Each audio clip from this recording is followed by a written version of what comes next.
It's our guy. But here we go. The views and opinions of any of the guests of After Hours AM are... All right, 1 minute, 26 seconds. We'll be going actually live at that point. To where, okay. You know. Welcome to the After Hours program. Ladies and gentlemen, I have a grave announcement to make.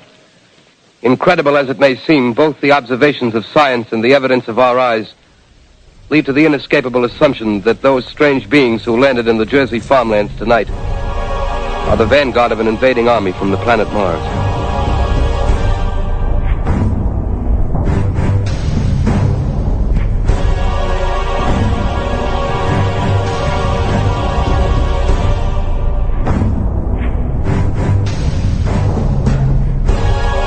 This is the latest disclosure, a report from National Civil Defense Headquarters in Washington. It has been established that persons who have recently died have been returning to life and committing acts of murder.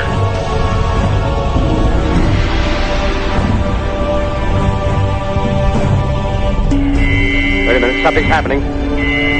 Humped shape is rising out of the pit. I can make out a small beam of light against a mirror.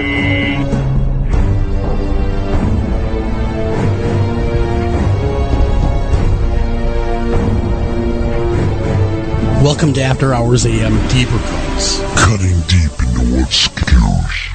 And good evening, everybody. Welcome to this edition of After Hours AM, where they're listening on iHeartRadio, IRN, the good IRN, wink, wink, wink, or whether you're listening all across the board.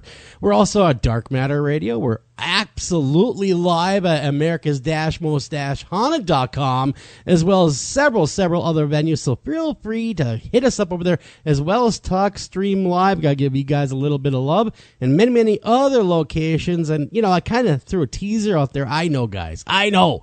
I threw a little bit of teaser out there, some big news. There is some big news, and I'm not going to make you wait very long. But let's talk about springtime first. And no, I'm kidding, of course. Now, you guys all remember we had Heidi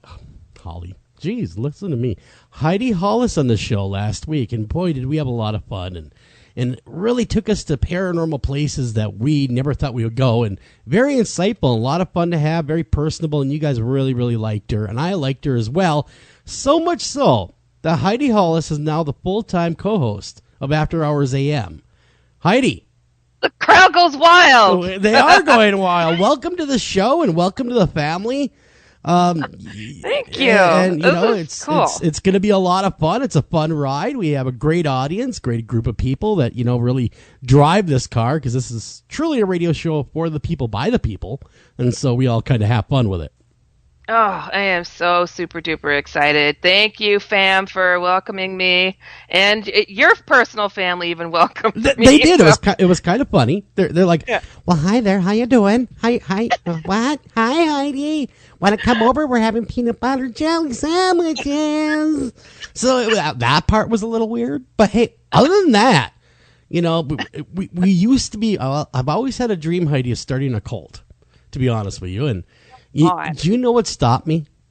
What? It was the haircuts and robes. Do you know how expensive the startup is in a cult? It depends. If the robes were purple, I might have joined that cult. Well, you know, I was going to do it called the Purple Rain Cult in honor of Prince's passing, you know. Oh, of course. He is now in heaven looking down.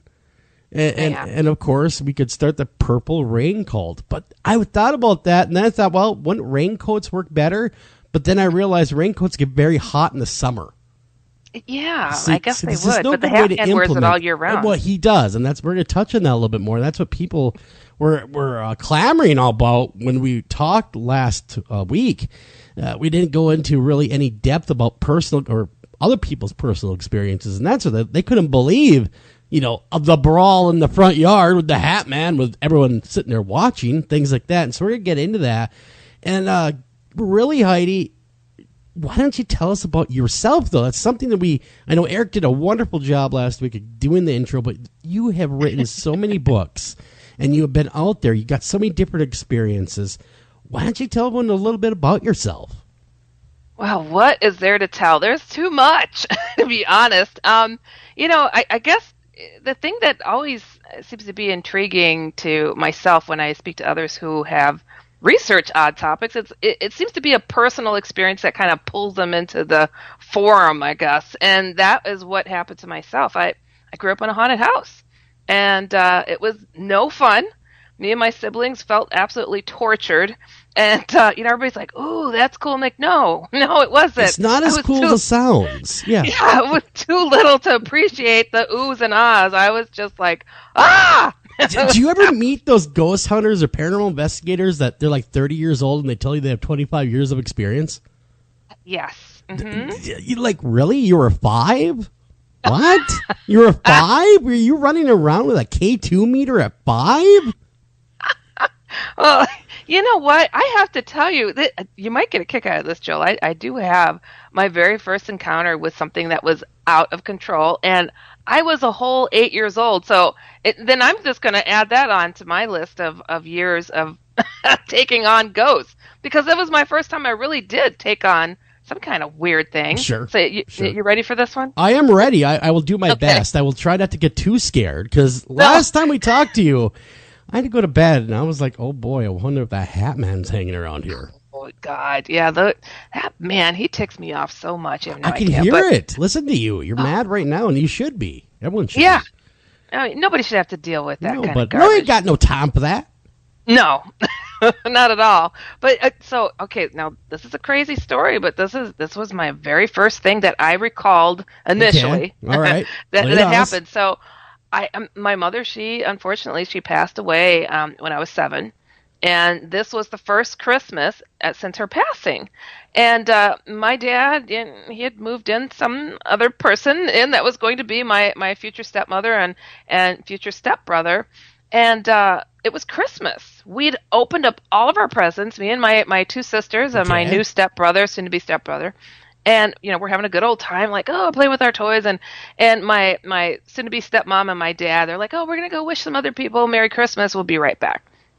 So we're like, okay, we're amused. We don't care. We're having a good time with our toys. And I don't know how much time passed. And my stepmother had moved in an organ into the living room. Oh. And the organ started playing by itself. So she just rolls an organ out of nowhere? Like, here, kids, here's an organ. No, she played the organ. Okay. In front of my future stepbrother. They played the organ. And so it had been moved in and it started just going mental. And me and my sisters were so amused because we loved watching old Westerns. And we're like, oh, this is so cool. Just like in the old Westerns, the automatic piano that plays by itself. Sure. So we get close and we're like, ooh. We're like, that is so neat. And we tell my stepbrother, how does it do that? And he's like, redhead, freckle, real pale guy. And he's like, his mouth is open. He's like, it doesn't do that. We all it's like it took us a second for us to realize, like, oh no, oh my Lord, what's going on? That kind of moment. Oh, dude, we ran into the bathroom and locked ourselves in because it's the only room that has a lock on it. So that was the obvious choice, right? Heidi, ghosts go through walls. Everybody knows that. I know, but dude, I swear I don't know what was going on. And now I have an older sister who's a bit of a bully. A little bit. And yeah, we're standing in the bathroom. All of us are like standing there, and she's like, somebody's got to get out. And so she shoves me out. So you guys are all huddled together, hiding what might be the second coming of the Amityville Horror. And you're all in the bathroom praying, I'm sure, going, oh, don't find us. So she decides to boat you off the island? She did. That's what my big sister was like. How were your older siblings? They were pretty bad. My older siblings were just as bad right there up there with you, but they never boated me off the island. No, I know. Man, all of 8 years old, and I'm sitting there bawling my eyes out, and I'll tell you, Joel, this truly, I took that thing on. Really? I'm like, I did. I had my back up against the door, and this thing is across from me, and it's just pounding away. It's like something out of a horror movie. So it's going full on Elton John right in front of you. It really was. I was like, I can't take this anymore. And they're still locked in the bathroom, so I knew there was a key. It had a cover, and you pull it down, and you lock it. And I'm like, I'm going to go get that key. So I go into my parents' bedroom and find the key, and I'm like dictating to my siblings, I'm going to get the key now. And I'm like, I'm going to lock it. And they're like, huh? And I go up to the organ and I reach across and the keys are just going mental. And I pull down the cover. Going mental. I like that. They're going insane. Those keys are nuts. Especially those really, the ones in the bottom, they're made of brass. What are those called again? The ones that, they're the pedals, the pumper things. Oh, yeah, those weren't moving. I didn't notice anyways, but. Would have been cooler if they would have been. Just sure would saying. have. But I took it on and I pulled that thing down and I locked it and it stopped playing. And I remember turning around and my siblings going, "You can come out now, you chickens!" And they're like, crack the door open. They're like, I told them I locked it up, and they like started to creep out. And I am not kidding you, Joe. All of a sudden, there's like mounds and mountains of wrapping paper all over the place. Another weird sound starts playing. No, you and get rid of one, and then another one starts. Oh no! Another thing started. They screamed. They ran back in, and I'm like, I'm gonna find what this is, and I'm ripping through all the wrapping paper, and I find it's my younger sister's new electronic guitar, and it's going mental, just like the organ. And I'm like, I'm gonna take the batteries out, and I flip it over, and it had no battery. See, that's what always gets me in those stories of people that talk about, like toasters that seem to have a mind of their own, and of course batteries and electronics that go crazy, stuff like that. That is insanity, man. That's craziness. It is. I just kind of caved. I was like, hey, I'm out of options. I'm 8 years old. What more could you do at that point? What more could you do at that point at 8 years old? Where were your parents during this whole thing where the second coming of Sebastian Bach was going crazy in the living room? They went to go and wish others Merry Christmas. So I see how they were. Back. Sure, they're going to leave you guys to deal with the ghost. Hey, we're going to go and we're going to hang out with these other people. Go ahead, have fun with him. He's great. He came with the organ. Exactly. Oh, my gosh. It was so crazy. So that was, so I had an interest in the topic, but it was so weird. Me and my siblings, we just didn't feel like a movie was a movie unless it was a horror film. Like, it was therapeutic. This is true. What happens to me all the time is I have a phobia of haunted dolls. I do. I just have a phobia of them. And my listeners know that. Our listeners now know that. And they always threaten to send me haunted dolls in the mail. Like, hey, do you want my haunted doll? No! It only killed 4 people. Oh, man. I hate dolls. I always have. So I stay away from that kind of stuff. But then now you talk about organs, now I'm going to be weary of those too. But so you're watching all this go on, and you realize that your sister has no batteries in her little guitar. You're like, oh, screw this. I'm just done. Throw it aside and move on. What more could you do?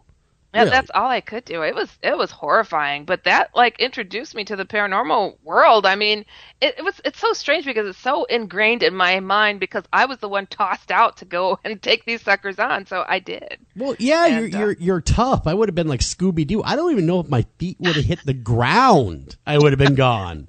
You would have done I would have went. That's Scooby-Doo. I would have went Reggie, and I would have been gone like you wouldn't believe. Peeing the whole way, a little trail. A little trail. Exactly. No, I'm a little tougher than that. At least I like to say I am, but you know how that is. Right. But we had you on, of course, Thursday, and it was a lot of fun, and we hardly got to touch on, come on, you're the only woman I've ever met, and we're gonna get to that's met Jesus. Okay, all right, we gotta talk about that a little bit. We gotta get that far. What's that story? What is it with aliens? What is it with aliens also with the Hatman? Where's this connection? Because that was another question after the show was, well, what's the connection with aliens and Hatman? Are they one and the same? Does he control the aliens? Or the aliens demonic?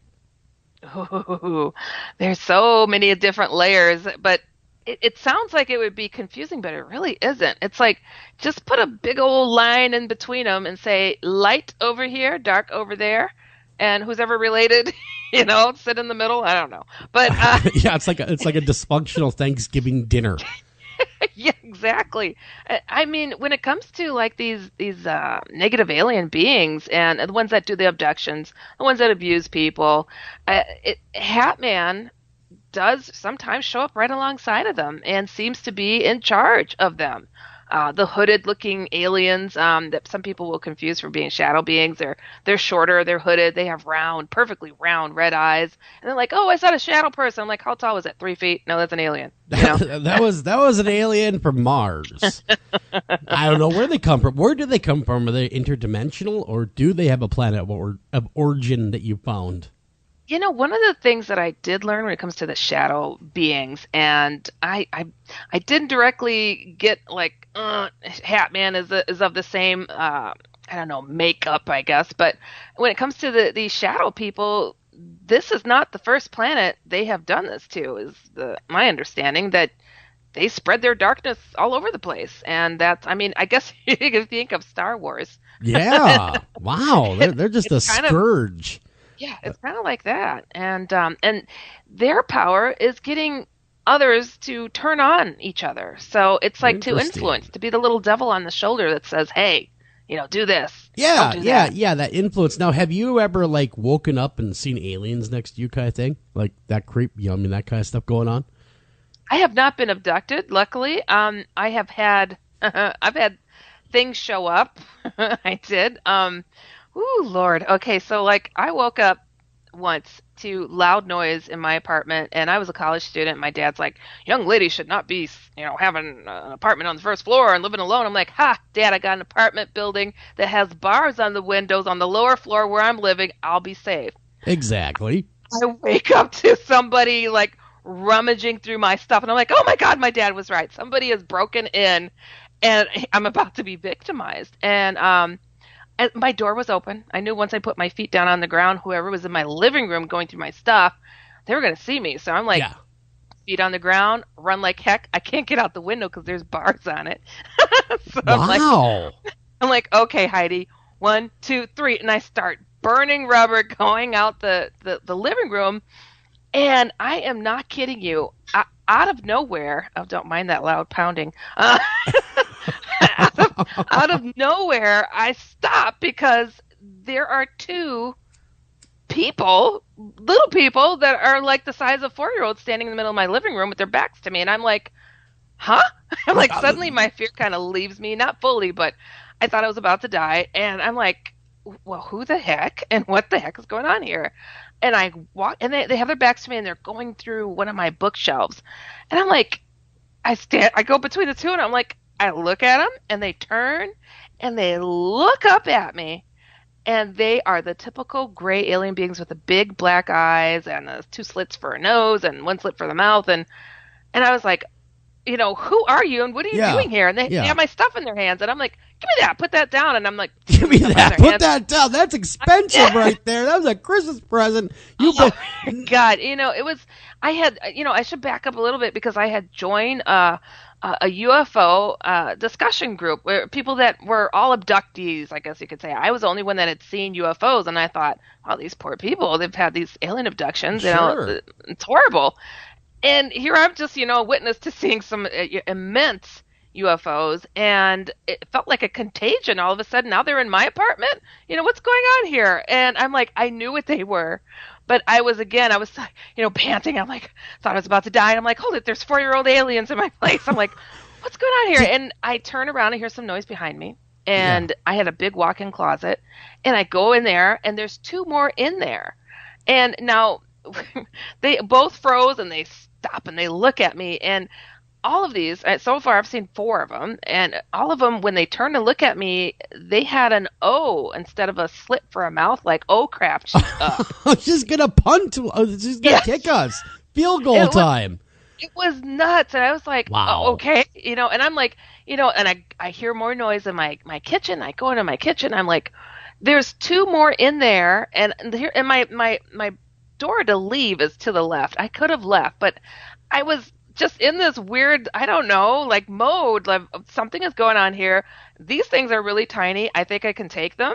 I don't know why people say they're frozen, because I surely am not frozen, and I'm yelling at all of them, "Who are you and what are you doing here?" I got to ask you, are they wearing clothes? I mean, are they like Mork from Ork or whatever? You know, got the suspenders on, going nanu nanu? What's going on with them? You know, I didn't notice that those ones had clothes, and I don't know if they did exactly, but I just don't remember them having clothes. But when I went into my kitchen, my bathroom door was closed and the light was on. I'm like, okay, now Oh I'm drawing the no, line. not another one. Yes, there were two more in there, and now this is just such a crazy scenario because I'd never seen creatures like this before. I'd never been confronted with anything before, and so I flung my bathroom door open. Who's using my bathroom? And there's one Exactly. behind the door, and it got knocked down when I opened up the door. I didn't know it was behind it, and there was one in there that was reaching for something on the back of my toilet. And this one had clothes on and like Wow. suspenders. And I remember, yeah, well, like one of those like tight jumpsuit like things with like straps at the top. Oh And yeah, I know what you're talking about.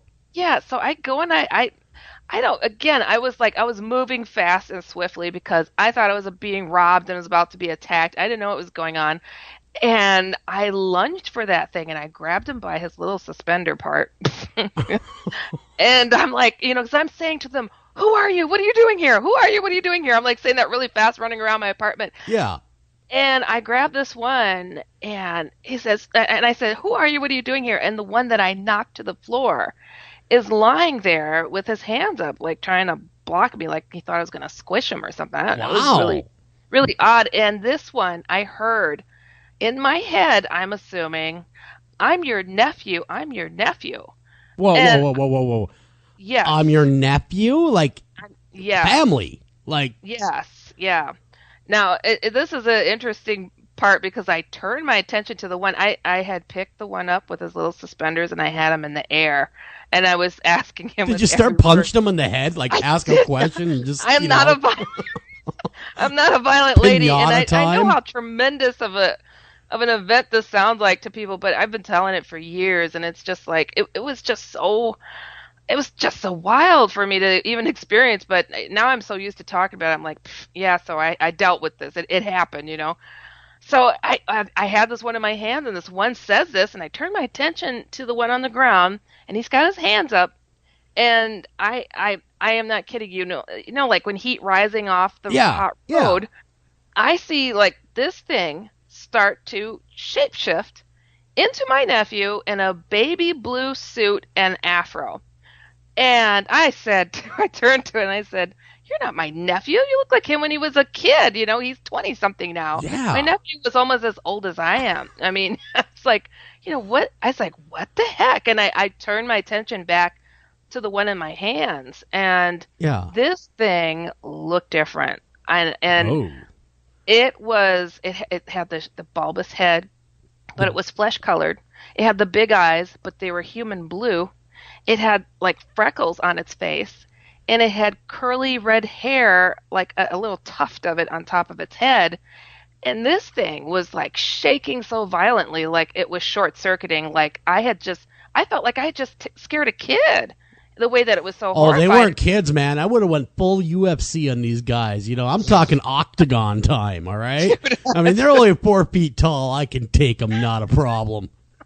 I mean, it's so crazy. I literally put the thing back down, and I was apologizing to it. Dude, it sounds so odd. I'm like, I'm sorry. I didn't mean to scare you. Everything's okay. I'm not going to hurt you.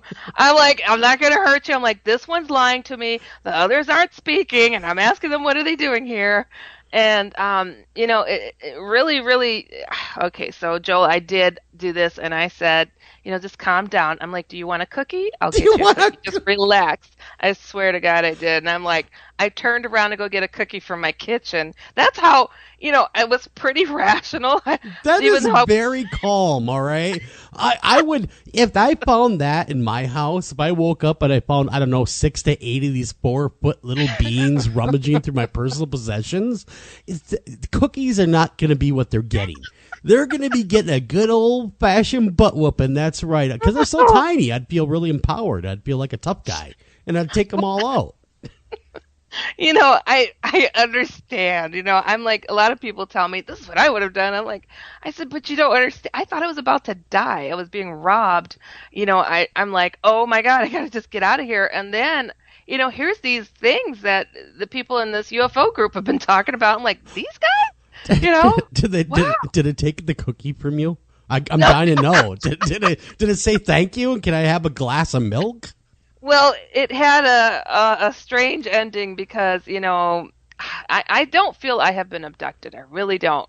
Yeah. But I turned around to go calm down what obviously I now know and understand was an alien hybrid kid, to go get this cookie to calm this little thing down, and all the others that were in my apartment came to the door, and they were like in a V formation.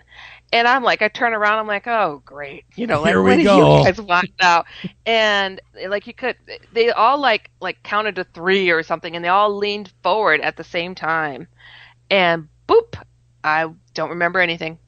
Wow, that's crazy right there. And so I gotta say, if I found a bunch of 4 feet tall little aliens, I'd probably go UFC on them. But no, you offer them cookies and candy, and I'm sorry to rough you up so much. What did the others do while you're beating up the other two? Did they go about their business of rummaging through your possessions, or did they stop and watch the carnage? Well, I don't know if they were behind me the whole while. I mean, I guess it took for me to look at them so they could put the whammy on me or something, It's like a Vulcan mind meld or something they threw at me. But, one thing I found fascinating, the first 2 that I came across, they were going through my bookshelf, and in the hands of one of them, I grabbed out of his hands and I said, put this down. It was a little photo album that I had a picture of my nephew in that baby blue suit and an afro. I'm not kidding. See, that's how he was able to shift. He saw the picture. Yeah. He's like, I know what I'll do. I'll trick her into thinking I'm this guy that's this little kid she knows. Ha ha! She'll never beat me up. Honestly, I mean, it just seemed like they were gathering data on me. I'm like, I'm the only one who had not been abducted, going to this group of maybe 30 people. So they're like, let's figure this chick out and see what's going on. I went to one of those alien abducted support groups one time, and I've never been abducted, but I just want to sit in on one. And this one guy, I was talking with him, and we're talking about alien abduction and his story, and he says, it wouldn't be so bad, but did they really got to do the anal probing? I said, wow, good question. I said, why? He says, I don't know why they'd have to do that, but I'm not saying I didn't like it. I'm just saying, can we not do it so often? So, and then you hear about these alien abduction stories, like people will see more of a demonic thing going on with the aliens. And that's been more and more lately. And I know a lot of people at MUFON are starting to take that stance. Not all of them, a good bit of them are starting to rethink their own positions on the aliens and what people are seeing. Thank God. I mean, for the longest time, I've been saying that sort of thing, and I think I got kind of shunned, who's this chick going around talking about aliens are demons, and calling the name of Jesus to keep aliens away. And I'm like, it works. Try it sometime. Yeah, it does. And that's something that a lot of people have told me over the years is, I was seeing them, they're bothering me until I invoked the name of Jesus, and then next thing you know, they were gone. It was like they got scared off when I started saying that word, that name. Yeah. Like they had to leave at that point.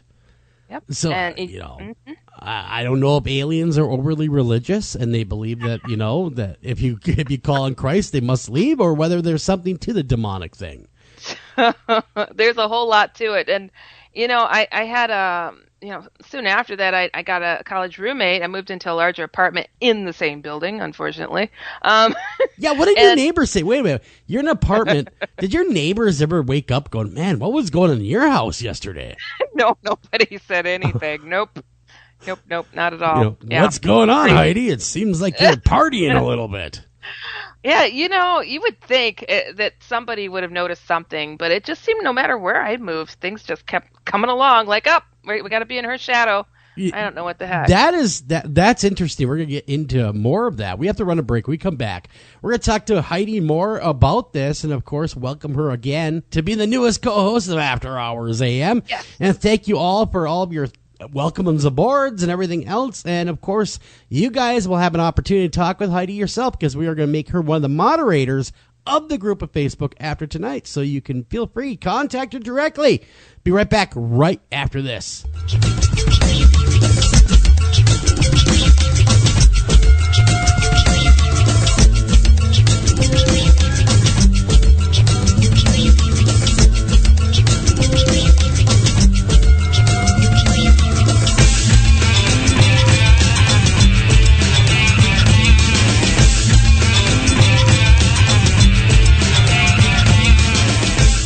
taking a family of 5 to the amusement park can cost a small fortune. Oh, yeah. So to save some money, we thought, hey, let's bring the amusement park to us. Yeah. Go ahead. All right, step right up, young man. Are you ready to ride the wacky waterfall? That's just the bathtub with the shower head running. Nope, it's the wacky waterfall. It's the shower, Dad. Waterfall. Wacky. There's an easier way to save. To get a free rate quote, go to geico.com. Then buy online, over the phone, or at your local Geico. Unexpected reactions to smart financial decisions brought to you by feedthepig.org.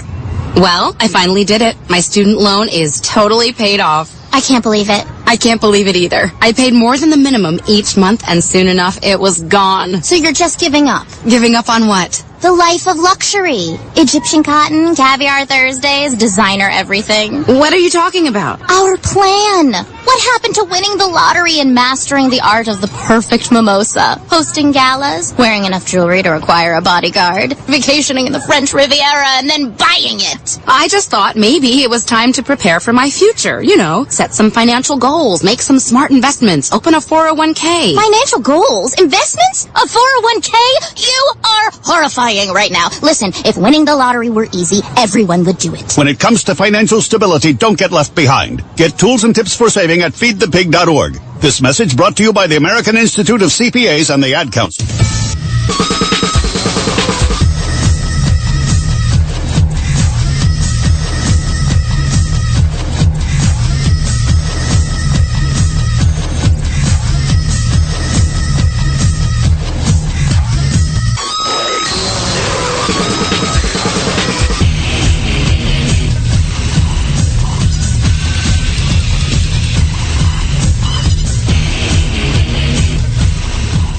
Welcome back to After Hours AM, everybody. And joining me, as always, is Heidi Hollis. Say hello, Heidi. Hey there, guys. When we were leaving. And, of course, I'm attacking Heidi with all these questions because I find it so stinking interesting about 4-foot aliens and punting them across the room and all. But, okay, the aliens leave, right? And they do the whole, I'm going to lean forward and you're going to lose time and all that kind of stuff. What happened afterwards? You know, the next day I remember kind of just bolting up in bed and like doing that like scattered look like, come on now, come on, where are they? What happened? You know, it was a strange feeling because it was just so bizarre. I'm like, I was a little bit excited, I have to say, though, because here I'd been listening to this whole alien abduction group talk about their experiences, and I get to tell them, I got one, and I shook it. I shook it. I shook it senseless. Yes, but, you know, something I mentioned during the break, the important thing to note is pretty much the following day after I had this crazy encounter, shadow people came into my apartment. See, that's such a strange, it can't be coincidence. No. I mean, it just cannot be a coincidence. And so there you are, and you have your encounter with the shadow people or the aliens. Do you think that they were doing recon work, so to speak, for the shadow people? I really do think so, because I know that they work. I didn't know it at the time, but I know that they work together. And I'm like, it's like they sent in their minions before the big dogs came in, you know?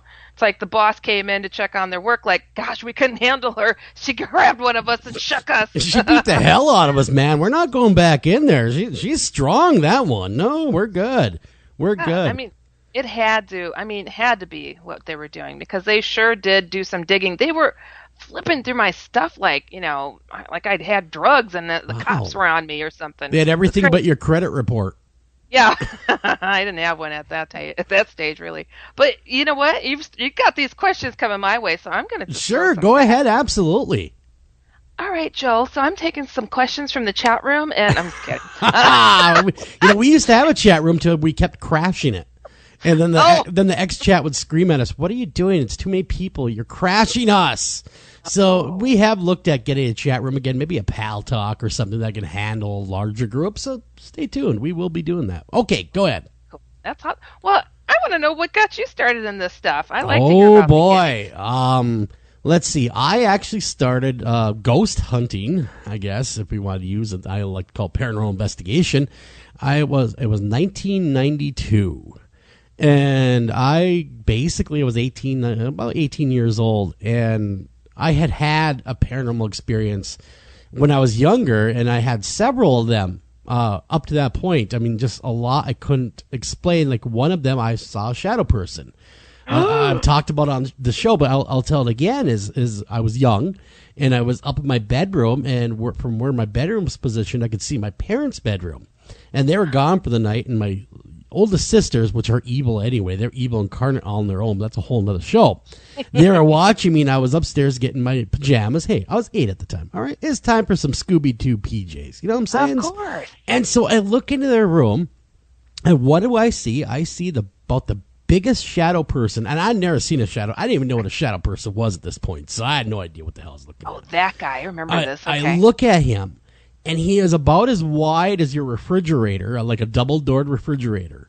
And he had really no, I mean, I could tell an outline, but, you know, like the shoulders and the head is like someone took a head and just plopped on some giant shoulders. There was no, like, neck. You know, I call those the head and shoulder shadows. Exactly. And so he had the reddest eyes, but they were almost like a diamond shape on the sides, like it was a sideways diamond. Right. And he was staring at me. Like, he was like almost shocked to see me as much as I was shocked to see him. And, of course, he's staring at me, and it seems like forever. And really, it was only a few seconds, but it seemed like hours we're staring at each other. And the whole time he's staring at me, it's like probing into my head. You know what I mean? Like putting thoughts into my head, trying to get in my head. So then one of my older sisters runs upstairs wondering what the hell's taking me so long. And she sees it, too. But what she does is she screams. She goes, "Oh, my God, what is that?" And she tears downstairs to leave me by myself. With the shadow thing. Not even a thought of, we got to get out of here. Nothing. It was save myself. So I'm going to save myself. Screw you. That thing's going to get you. Exactly. So she tears off, right? And she's screaming through the house, "Oh, my God, there's something upstairs. Oh, my God, we're going to go. We're all going to die. We're all going to die." And so, of course, I'm still standing there going, "Well, what are you?" So then it stands up. And this thing was just, I mean, I say it's like taking 2 Shaquille O'Neals and stacking them on each other. Oh, 10 feet, 12 feet. Yeah, just huge. I mean, to where he had to bend down when he stood up in the room and to look at me, but he never took his eyes off me. And then just something popped in my head that said, "We'll be seeing each other later." Boom, and he was gone. Okay, and so I'm freaked out. I'm like, you know, I'm not too proud. I'm just saying I might have had to change my underwear after that little encounter. I mean, I was 8. Come on. I was 8. Right. Just cut me some slack, people. But I was 8. So I go downstairs, traumatized. I feel like I just seen the worst thing in the world, shaking. And my sister's still running around like a mad lady going, "It's going to get us all." Okay. She's going crazy. I'm like all cool, calm and collected. Like, I'm not sure what I saw, but it was kind of freaky. So my parents come home. And, of course, my sister runs up to him, "We saw something." And they didn't believe her at all. Like, not at all. Like, whatever. You know, you guys could stop watching that darn Poltergeist movie, and maybe you won't be seeing things anymore. It wasn't Poltergeist. And so then they asked me, "Did you see anything?" "Yeah." "We don't believe you kids. You know, you guys watch the stupidest movies and, you know, I mean, just tell us our imagination." So then we are good church kids, you know. So we went to church, and that's following Sunday, and this happened on Friday night, so Sunday. And the pastor, you know, he just, you know, always said, "Well, if there's anything I help you with, if you want to talk about anything, come to me and talk." So I did, and that was a big mistake. I mean, he believed me, but he was like, "What? You saw what?" "I saw this." "Okay. What did it do?" And I told him, and he says, "Well, I'll come bless your house, you know, make me feel better." Well, then my parents are like, "I didn't see nothing to the pastor." You know how that always goes. They don't believe it. But then after the blessing happened, I did not tell you this, things got worse in that house. Wow. Knocking and scratches. And when we were tearing that house down, this is many years, fast forward many, many years, because my parents had built a new home. So we're tearing down this old farmhouse, and it had wood paneling in it on the upstairs. You know, in my bedroom. The weird upstairs, you know, remember the old paneling that looks like it's oak or whatever? Yeah, that everyone had in the 1970s. In dust, written in dust behind that panel is "Help me." In dust? In dust. Written, "Help me." Oh, come on. Serious. Wow. Seriously. Oh, something needed help for sure. I'm like, what is this? And of course, I show my father. He's like, "Oh, you stop writing things in the dust, would ya?" It's like, hello? There's crazy things in this house. And so, of course, they never believe you. Parents just don't understand. Okay, they really don't. They just don't get it. All right, it's so isolating. It is, and so I'm tearing down this paneling because the construction company is coming to tear down the house. But the more we tear out, the less they have to pay. And so I see this "help me" written in dust, and then it just kind of haunted me there for a while, seeing that and living through that, and then of course. We would see like there was a dog that would be around that we didn't have a dog at that time. Was it shadowy or a hellhound? It was kind of like it was like a ghost dog. It was actually pretty friendly. Really? Did you leave out some snacks? Or give it a cookie? No, it wasn't like a snack or anything. Well, we thought about it, but no, it would come around, and it was the weirdest thing because it was like it would come to me and I'd feel its wet nose on me. Huh. I'd be sitting there. It always happened, though, at night in my bedroom when I was getting ready to go to sleep. That is wild. It does sound like a ghost dog of some sort. I don't know what it was. It didn't growl at you or something. No. But that was the cat. There was a ghost cat. And I'm not making any of this stuff up, folks. And even if I was, it's got a cool story. But I'm not making it up. But what I'm telling you is there are some strange things in this world you cannot understand. There was a ghost cat when I was growing up because I'd feel it rubbing against my leg once in a while. Oh, a cat, you know what I mean? You ever have that happen? I had a just really, really bad cat ghost thing. Oh yeah. Well, I have a cat now, and not saying I like him, but I do have a cat. But some of these things that maybe were attached to the house that other people owned, and it turned out later on, we found out that this home that we were living in, before we were there, communists lived in there. And so real life communist? In real life communist. Not that matters, the political, but then they had a penchant for the Ouija board. Oh, great. That's what I heard anyway from the old timers that said, yeah, there was some weird people that lived there before you did. Let me tell you, they had the Ouija board and stuff, and it was really, really weird. But now you said somebody was getting scratches. What was going on with that? Yeah, I would hear.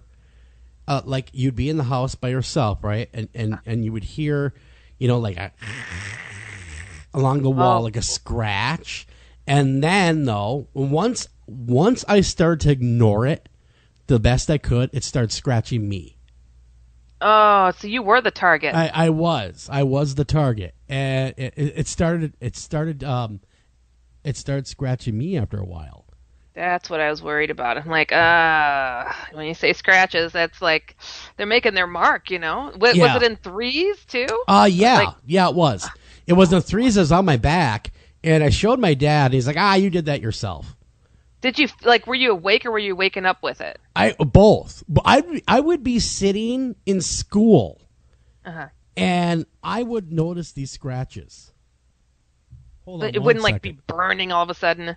No, I'd feel it. I would feel the scratches, and that's how I knew I was being scratched. But then I would move, and I'd move the right way, and I'd kind of lift my shirt, and it was an area I couldn't really reach. And what had happened is I moved my shirt up a little bit, and the girl sitting behind me goes, "Oh my God!"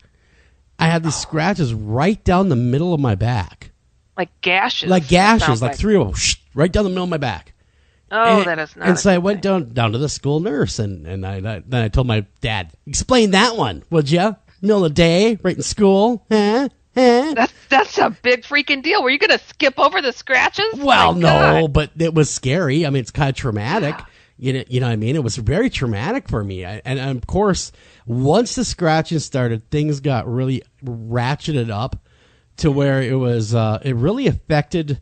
I have a older sister, and God bless her heart, but she has developed over the years some mental issues. God bless her, and we all love her. But it really, after it was clear that it couldn't do anything with me, it really targeted her. Oh. And really, really bothered her a lot for a long time. Even to this day, I think it's had an impact. But it would show itself to her. You know what I found too, that these shadow people, wherever there's a haunting, wherever there's a ghost, shadow people seem to be there. And you got to see the big dog that was kind of holding hostage whatever is going on there. Lord, that was so scary. And then, of course, years later when things, it went dormant for a few years, right? Like it went kind of, it was like more when I hit puberty, did it really ratchet up? God, that's crazy. You know what I mean? When I got to be maybe my preteens, early teens, that's because then it went from 8, right? And then you fast forward for a little bit. And as soon as I fix this microphone, folks, sorry about that. That is definitely on my end. Sorry about that. Let's be a little more professional over here. But what was going on was it. Hold on one second. Gosh darn it. It's hard being in a radio studio. Nothing ever goes correctly. Gosh, of course not. Live radio and all, nationally syndicated. And Holly Hollis, right? That was exactly. But anyhow, it was like it went dormant for a little while. That's the best way I can describe it. Is it went dormant, and then as I got older, it got more active. Mm-hmm. Sounds typical, honestly. I don't know what it is when kids hit puberty, like they sprout too. Yeah, that's the weirdest thing. And my doctor used to call it puberty. When you hit puberty, things are going to change. I'm like, yeah, you ain't kidding. They're changing. And so that's what really got me into it. And then of course, there was a few ghosts that hung around that house as well, that property, and then I'd see them once in a while. And they never scared me like the shadow person did, though.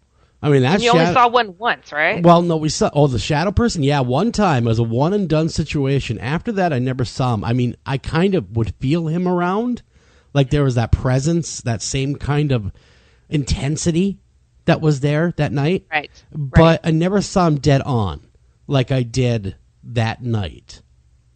Crazy. You know, that's the first type of shadow being that I saw as well, was one of the head and shoulder ones. A big one like that. What are they? Are they like the top dog, or are they like middle management, or what are they? Middle management. You know, I used to think that they were the top dog, and that is the shape that they like to take. That, I don't know. It's like when they have their skin off, I guess you could say. But it's not the Hatman. It's not the Hatman. But when the shadow beings like to show their strength, I mean, that is them. I don't know. It's just the strangest thing. But then you'll see shadow cats, a shadow dog, shadow rodents, and shadow clouds. I saw a shadow mouse, and I dealt with that. I thought it was a real mouse. And of course, I put a trap down along a baseboard. I'm watching this shadow come along. It walks right through the trap. Like, that ain't right. You should have got your ghost cat after it. Right? I should have. That's in this current home. I saw this, and oh no, that's not good. No, it never is good, but that's okay. Nothing's happened since, and so it's okay. But I always keep my guard up because you just never know. You know, because it seems like if you talk about them a lot, they show up more. Yes, they do. They feed into it. They really do. And there's a contagion element to it as well. It's like, I've had to tell coworkers, even it's like, hey, just so you guys know, you might want to bless your home. They're like, well, why are you saying that? Like, just do it. just do it. Just humor me. Have it done, would you? Would you just have it done? So anyhow, all that happens. And then I decide, there's got to be more out there, because then the older you get, the more questions you have. Right. And nobody, at this time, there was no internet.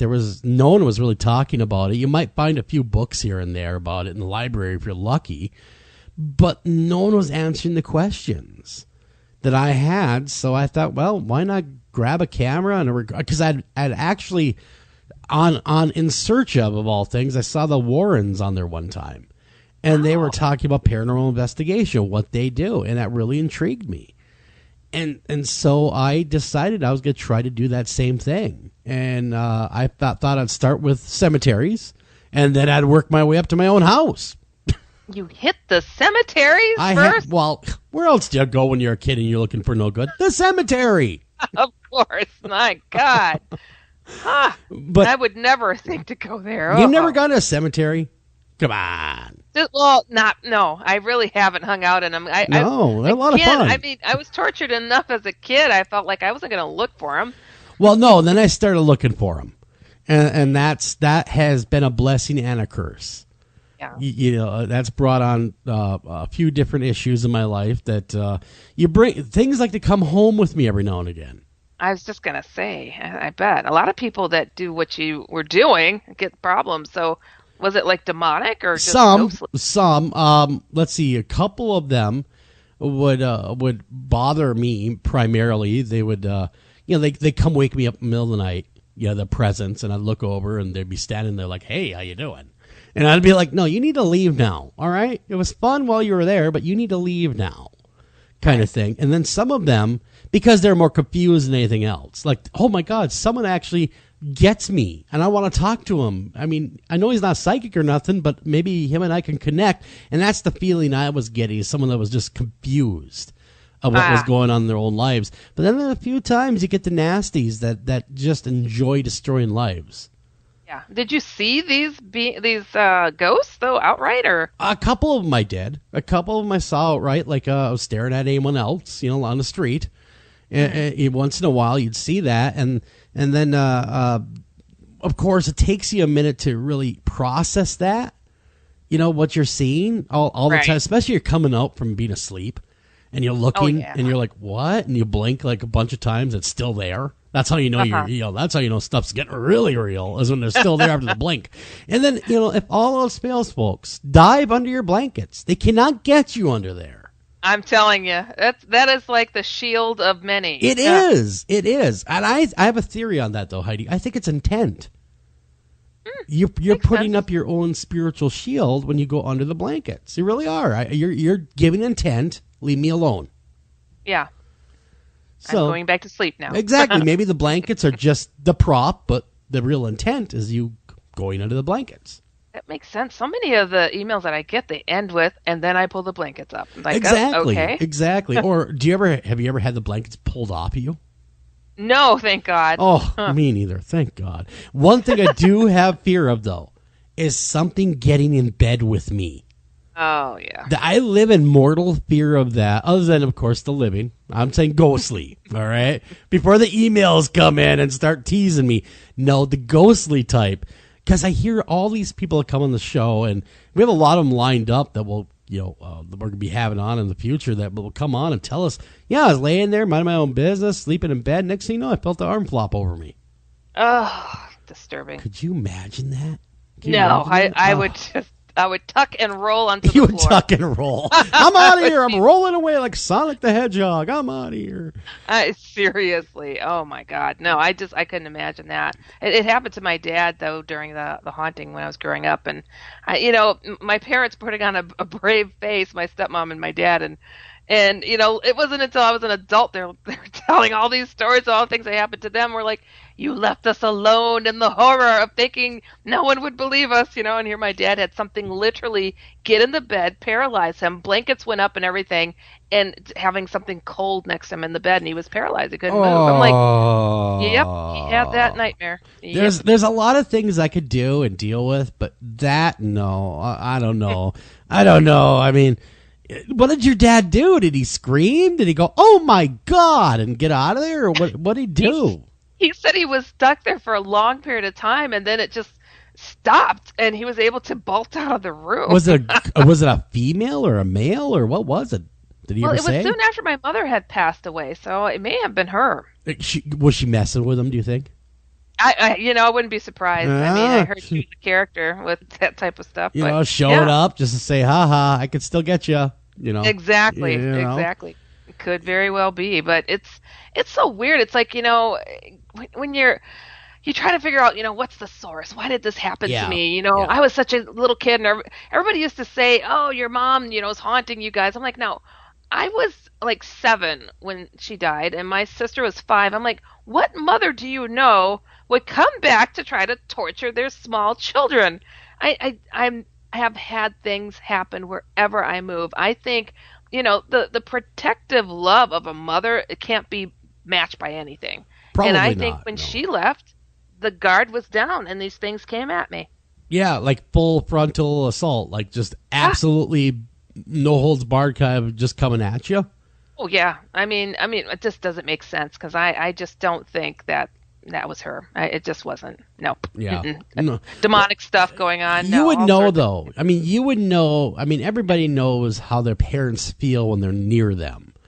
Oh yeah. You know what I mean? There's that feeling, mom's here or dad. I mean, you can usually even feel them before they come in the door when they're coming home from work. Heck, my chihuahua knew before I got in the door. Exactly. So a lot of people say, Yeah, it could have been, I guess, a relative. Generally, no. I'd probably wager to say, unless you have a really crappy relative, no. Exactly. It's something. It's something more. And, oh yes. Like people have told me, I've seen my mother, and then she turned into this demonic being right in front of my eyes. Yeah, hello was a demon. Okay, all right, there you go. Oh my gosh, it's so weird that you say that. I had that kind of thing going on for years. People that have passed in my life, unfortunately, it's like I would have like one good dream of seeing them and they seemed happy and fine. I never had that with my mother. She only came to me as a demon. And this thing would wear her face. And I thought I was the only one experiencing this. And it was, of course, like, gosh, how shameful to be thinking of my mom in such a way. And then I found one of my sisters doing something really weird. She started like knocking on wood all the time and throwing salt over her shoulder. Oh man, I'm like, she really doing what all are that. you doing? Yeah, she was totally getting like superstitious. And like she said, well, somebody told me to do this to keep the nightmares away. And I'm like, what nightmares? She described almost identical type of nightmares of my mom. And then my older sister, who had moved away, she called me. She sounded really, really tired. I'm like, Heidi, you don't sound like you're sleeping really well or something. She's like, Heidi, I can't take these nightmares of mom anymore. I'm like, what? Wow. All three of us. How did you guys deal with that? Oh, I didn't know how do you address that? It was this thing that had solid black eyes that looked like, this is how the scenario goes. Like, oh, Mom, is that you? Going towards her to give her a hug. And then these black eyes, and it's trying to kill me. And I even would see my sisters running from her in my dream. And guess what? Their dream involved that chase and would describe it. And I'm like, why are all three of us experiencing identical dreams? We're all in these dreams. It was really strange. Really odd. Now, that either means that you and your sisters are very psychically linked, or your mother. I mean, or someone like your mother, not necessarily your mother, because I don't think your mother would do that, but something mimicking your mother. Oh, something. Oh, dude, it gets even more interesting because I had something really, really, just to finish off this story. Sure. Because I had the radio show as well. I did at the time, and I had this psychic friend come on the show. I don't usually interview psychics and stuff, but they're interesting. And she was an angel medium, and she doesn't like to read her friends. I'm like, oh, good, because I don't want to have somebody read me on the air, So, and then I just had a weird feeling during the break, and I said, hey, don't speak about my mom, okay? She's like, oh. It's like, how'd you know, Heidi? Your mom came to me and I wanted to bring it up. I said, just don't. I just had a feeling. So she tries to bring it up during the show anyways, and I skip over it. And then I tell her after the show why about the nightmares and stuff, and this is why I didn't want to bring her up. And she's like, oh, Heidi, your mom's not a demon. She loves you and she cares. And I'm like, okay, that's great. Anyways, so the next that's day. Great. Thank you. I get this crazy email from her, and she's like, oh, my God, Heidi, my 7-year-old daughter started screaming in the middle of the night, so I went to go check on her, and she was talking about a demon lady in her bedroom. And I calmed her down, put her to bed. I go in my room, and this lady slams me up against the wall with black eyes. And I'm like, and I said, oh, you really are a good psychic. You really did get my mother. Is that terrible or what? Wow, you did channel her. Look at you. You go. Wow, you're so good. You're really good. I told my dad about the incident with her, and my dad's like, oh, yeah, sounds like your mom. Yeah, it sounds like another thing, That's just your mom. Don't worry about it. We have to run a break, top of the hour break. We come back. We're going to talk more with Heidi, of course. And I really want to get to the bottom of the whole Jesus story. I do. So we're going to go there as well. Don't go anywhere. We'll be right back right after this.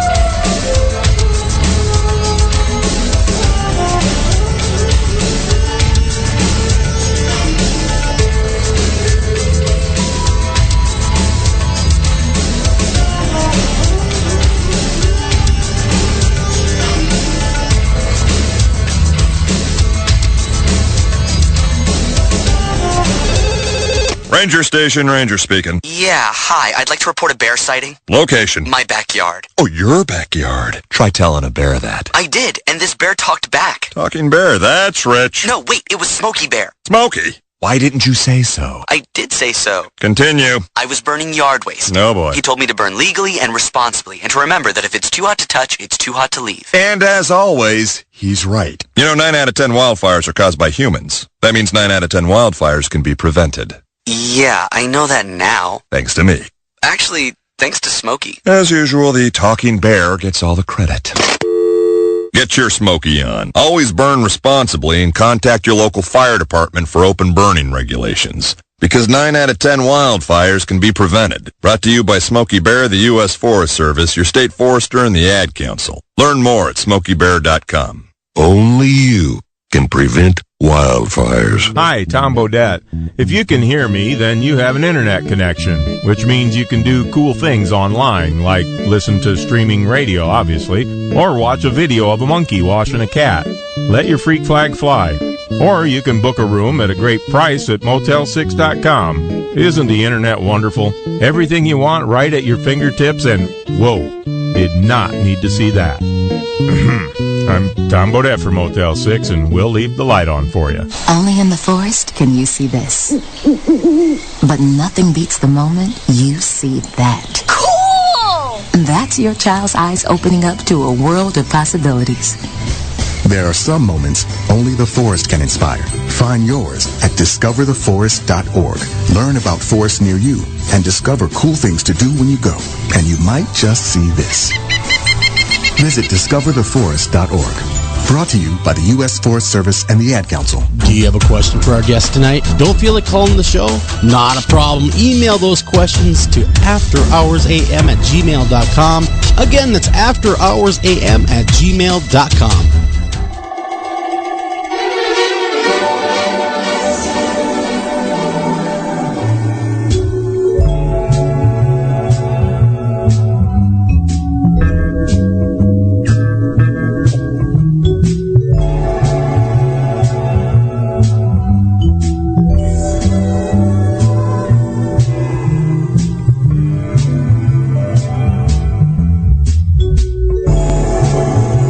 Back to After Hours AM, everybody. I'm your host, Joel Sturgis, and right along with me is my co-host, Heidi Hollis. And tonight, Heidi, yes. From here on in now, when I say and right along with me, you just pipe in and say Heidi Hollis, and that's how we're gonna roll.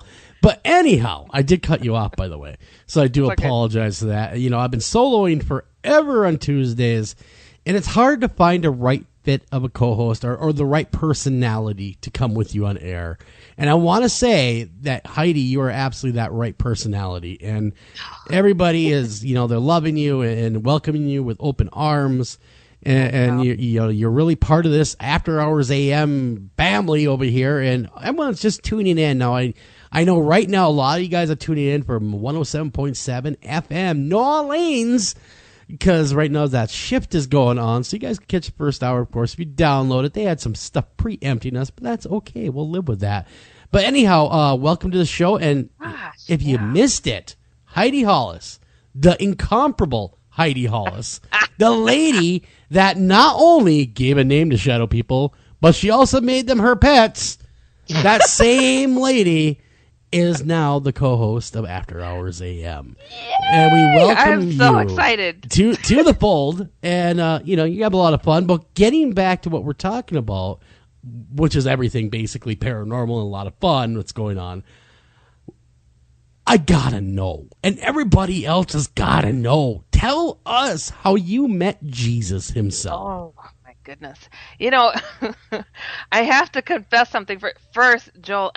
You have no idea. You guys, I love this guy. He is awesome. Sense of humor, fun, loving, and just a good guy. He's like a good guy. He is Jesus. He oozes light. I'm talking about you. Oh, me. Oh, okay. Yes. Okay. I'm talking about you. So I am super happy to be here. You guys have no idea.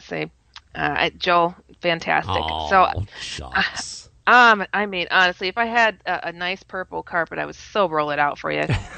Everything's purple with me. Well, that's good because, see, I love Prince. And actually, I knew Prince when he was alive.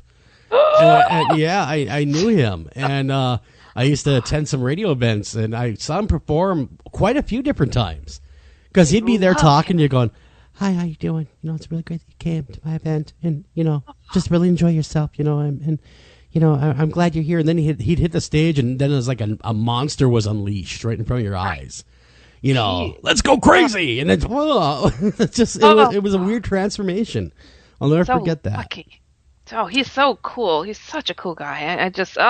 He's so missed. So missed. Oh, yeah. No, I do miss his music. And nobody will ever top Prince, in my opinion, anyway.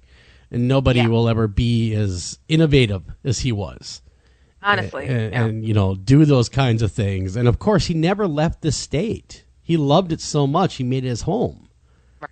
He could have gone to L.A., he could have gone anywhere, but he stayed because this is where his heart was. Yeah, that's everyone knew. You would see him, like, people would see him in the grocery store, and they'd just say, hey, what's going on, Prince? That was it. Seriously. It wasn't like he didn't have, like, an entourage. He'd go shopping at the Costco by himself. Oh, I love it. I heard he did door-to-door stuff, too. Yeah, I mean, people just knew him from the neighborhood, all the time because he's Prince, and they just knew him from when he was a kid and everything else. So, yeah. That's a big loss to the world, honestly. What a cool soul. Yeah. No, definitely he will be missed. But anyhow... Yes, on to the Jesus. We got to talk about it, okay? All right, okay. We got, and let you know, I'm big on Jesus. I like him just fine. He's all right with me. Oh, I'm never shy to talk about him because I would not be doing any of the stuff that I'm doing today had it not been for the encounters that I had with him. And, I have to confess that when I wrote my first book, The Secret War, that's the first book that speaks about shadow people and defined this whole madness that's going on out there. And I was I had experienced so many odd things at the time. And I was raised, Christian and all that. But in college, I didn't know anybody who went to bed early on Saturday night so they could get up early for church. In college, it was like, I hear you. So I wasn't the type, and I didn't know anybody who was. So I just kind of, left church alone, even though I said my prayers and all that good stuff. I don't know. I just kind of left some of the faith following stuff behind. And, here I've seen some aliens, I've seen some ghosts, I've seen a lot of weird stuff. And I put in that book, if Jesus were around, I think I would have seen him by now. I wrote that in that book. So you put intent onto the universe is what you did. I don't know. Intent is what they call that. Like our friends, psychic friends and stuff that do come on the show from time to time. They talk about putting intent to the universe. And I was a skeptic. I bashed him in the book. I bashed him. I really did. Well, he is Jesus. It was more of a bashing of people who said they saw him in a tree trunk to their bowl of soup to, it was that kind of stuff. I was like, come on, and when I look at the clouds, I see this too. I put that in the book, and I'm like, I felt Jesus was a historical figure who did his thing, and now he was done. Well, just before putting that book out, I guess he felt like I was a decent person that was about to make a really big mistake, and so he paid me a visit. And to go into detail on this first visit, I mean, I'd seen him a handful of times. Sure. I was in college, so I worked at a bakery, and I would work like 5 a.m. till 12 noon, and I come home, take a quick nap, and then go to my classes. So I did that. I came home, and I told my college roommate, I'm like, turn your TV down. I'm going to take my nap, and I'm going to go to school. And I went to go lay down, and it's middle of July. It was hot. The sun was still shining, and when you go to lay on your bed, you kind of get comfortable and you exactly sprawl out, do that whole thing. I hear you. As soon as I go to lay down on the bed, I hit the floor. And I'm like, boom, ow. I was like, wow, did I miss the bed? What was that all about? Yeah. What the heck is going on here? And I kind of, straighten myself up. I'm like standing up and I'm looking around. I'm like, where the heck am I? Yeah. I was not in my bedroom anymore. Whoa. And, I'm standing in front of my parents' home for some reason. And when I would have like weird dreams or something, it always seemed like I was in front of my parents' home or in their home, or it was just weird. So I'm standing in front of their house. I'm like, trying to figure out, how did I get there? And I'm like, oh, okay, Heidi, you're going to meet up with a family friend here, and you just don't remember how you got here. And I'm like, almost like pinching myself. Like, wake up. What am I doing? Yeah, exactly. I look at the end of my parents live out in the country, and they have this long driveway. And at the end of the driveway, I see this guy walking towards me, and I'm like, see, Heidi, there goes Quincy now. There goes the family friend you're going to meet up with. And I'm like, there he is. And I'm like, oh no! I put my face in my hands. I'm like immediate recognition of that's not Quincy, and I'm pretty silly, so I'm just like rubbing my face like this is not happening. Oh my goodness, is this happening? This man comes right up in front of me, and he says hello, like he was going to talk about the weather or something. Yeah, and I'm like, nice weather we're having. Yeah, and I'm like, hello, and he said, do you know who I am? If you knew who I was, you would not hesitate to say it. And I'm like, oh my goodness, he's going to make me say it. So I go to pull my hand away from my face, and I'm stuttering, Joel. I'm going, I bet. You're Jesus. I don't speak Spanish. I don't know why I called him Jesus. Yeah. And I took my hands away from my eyes, and I look at him, and he says, yes, I am. And I saw like this white, like off-white robe dangling. He rose into the air, and literally like sun coming from behind his head, shadowing his face. And this man, he just started talking about his life and how so much needed to be done. And wow. and I'm still myself going, this is happening. Yeah. I'm like looking around, Heidi. I'm touching the ground, and I'm feeling it. I'm like, you are here. He is here. And then I'm like, whoa, why is the ground so close to me? And I'm thinking to myself, I'm on my knees. I don't even remember going on my knees. And then he got quiet. Like, I felt like a kid getting caught passing notes or something. And I'm like, I turned my attention back up to him, and I turned my head up, and I'm stuttering again. And I'm like, well, what do you want me to do? And he started to kind of lower and like help me stand up. And he goes, well, first you need to show us some things. I'm like, us? I'm like, oh. Yeah, who's us? He's talking about his daddy. I'm like, oh my goodness. And I'm like, oh, no pressure. Okay. No pressure, Heidi. You only got to show God. Yeah, not a problem. Exactly. Oh my goodness. A lot of people, they say, well, how do you know it was him? And I'm like, I could have been blind and seen it was him because every cell in my body screamed, it's Jesus. I mean, just like to have every cell feel like a tickle of light and joy and love to the nth degree. You can't even describe it. Words fall short. They truly do. And I was absolutely in awe. And he started telling me, he said, don't worry.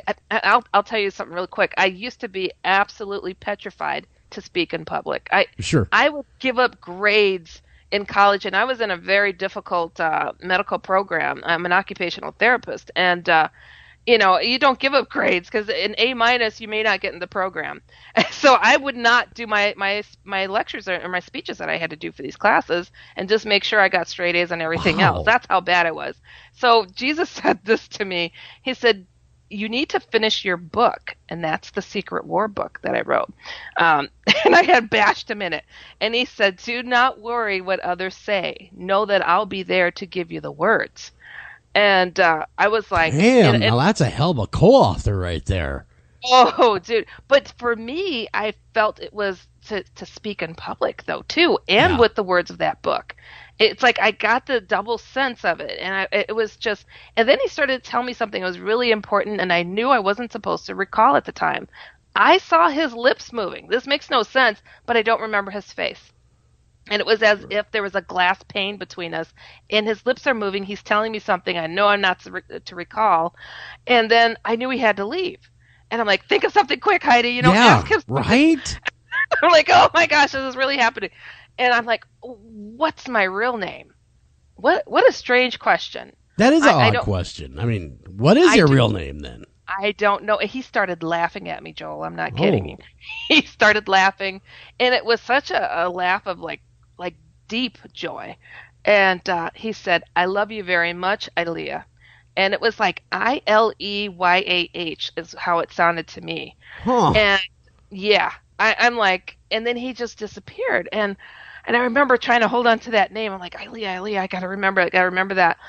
And, I returned to my body in the bed, and I had these love tickles going on. Like, I didn't want to move. And I'm like, I should really knock on the wall and get my roommate's attention and be able to tell her what happened. And after the love trickles left, because I didn't want his presence was still there. Yeah. And so I didn't want it to leave, so I didn't want to move. But then I realized my ability to move got robbed. Something came right after he showed up, and I was sucked into another scenario. Oh, no. So you're having a great time with Jesus. I mean, you're feeling euphoric and all things are right with the world, and you turn around and then you're sucked into something worse? I got sucked into a similar scenario. And, when I've told people this over the years, I did not realize that this part let them know that the first part was really real. I'm like, really? What? I was put in this scenario where I am in my parents' home. And I'm looking around and I'm thinking, this doesn't look right.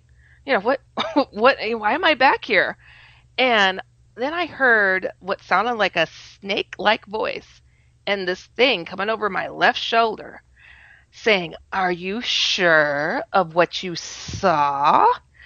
Ooh, like dragging his S's out like a snake. Yeah. Hello.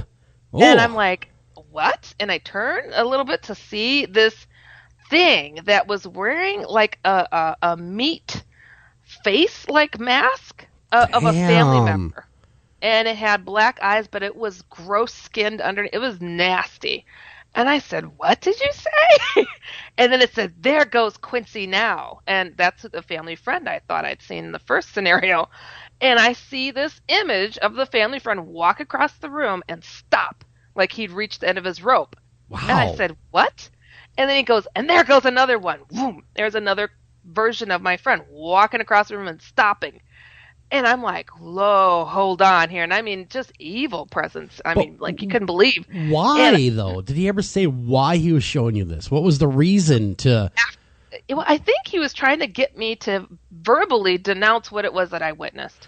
And I said to him, "Look, I don't know what you're trying to do, but I know who I saw." And I started to say his name. And he's like, "And there goes another one." I'm just like, "No. I saw," and I started to say the name of Jesus, and I heard what sounded like, I get chills, like 1,000 windows, panes just shattering, like all of a sudden all around me is what it sounded like. Damn. I turned around, and I saw another creature running at me with a wavy-looking dagger. And I learned later that was some kind of demonic dagger used for sacrifices or something. Wow. And he had raised it up and he was about to stab me. And I'm like, "Oh, God, help me." And I mean, like the biggest hand of God just grabbed me and pulled me out of that scenario. And boom, I'm back in my bed. And I'm like wailing on the wall, trying to get my roommate's attention so nothing else happens. I'm like, damn, you never did get your nap, did you? Wow. I mean... Oh, thank you, Joe, for taking the time to point that out. So you're in the second scenario. Now, first you meet Jesus. I would have been like, "Hey, Jesus, man, I'm a big fan of your work. I'm just saying, big fan." And then he leaves, and you get pulled into this alternate reality with we could only speculate might have been the devil himself taking serpent form, going, "See, you didn't see anything." See? Exactly. And so you get done with this battle between these two wills. Quick question, though. Why does it seem like we see a lot more of evil things than we do Jesus? I mean, you know what I mean? How come it just seems like that's so prevalent and not the other way around? You know what? The Jesus sightings are going up exponentially, and especially for some reason to those of the Muslim faith. There is a big movement going on in this regards to Jesus popping up. And let me tell you, Jesus doesn't pop up just once to the folks who are experiencing him. He comes every night going, "Look into me, look into me. Look into me. I'm a great guy. There are some interesting books out there. A Whisper in the House of Islam, or I think it's called The Whisper. There's several books out there. A lot of people, a lot of testimony online. And, in the hatman phenomenon is spreading like wildfire. It is. Jesus is showing up all over the place. And I'm like, there's a battle going on amongst the people. And it's not in the skies. It's going on in the privacy of their own homes, their own lives, their dreams.